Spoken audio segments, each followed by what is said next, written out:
صدقات ہے جو باہر غریبوں کو دے رہے، مسکینوں کو دے رہے، رشتہ داروں کو دے رہے یا مدرسوں میں دے رہے، خیال کر لینا کسی ٹرسٹ کو نہ دو۔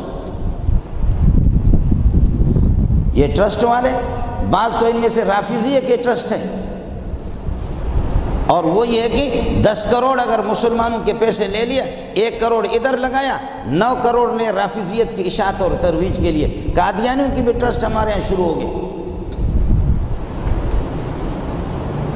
کل میں حیدرآباد گیا تو سکھر گئے تھے، راستے پہ حیدرآباد میں ایک پٹھان سے ملے، بہت بڑا سرمایہ دار ہے، کہتے لا کر کے مجھے قرآن مجید دیا ہے، کسی قادیانی نے قرآن مجید دیا ہے، اس کا جو غلاف ہے اور ڈبہ ہے، جس ڈبے کے اندر قرآن کو رکھا جاتا ہے، وہ ڈبہ 9,000 روپے کا ہے۔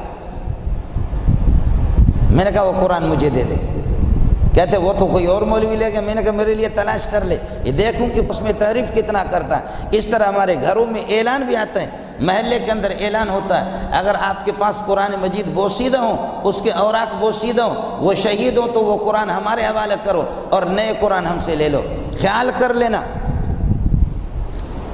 کر لینا پاکستان کے اندر کتب خانے والے کتے کے بچے باز، وہ بھی نادانستہ طور پر اس طرح قرآن میں تعریف کرتے ہیں۔ اس کا پتہ آپ کو جو بیٹھے ہوئے پتہ نہیں چلے گا، اس کا پتہ مولوی منظور کو چلے گا، اس کا پتہ ایک حافظ قرآن کو پتہ چلے گا کہ کہاں انہوں نے شد چھوڑا، کہاں پر مد چھوڑا، کہاں زیر چھوڑا، کہاں زبر چھوڑا، کہاں پر انہوں نے وقف لگایا۔ یہ ملا کو وہ ملا بھی ہر الو کے پٹے مولوی کو نہیں ہوگا، مولوی بھی تو ایسے ہی ہمارے، وہ کوئی بہت بڑا جفاکش محنتی مولوی ہوگا، وہ خود اپنے فن کا اسپیشلسٹ اور ماہر ہوگا۔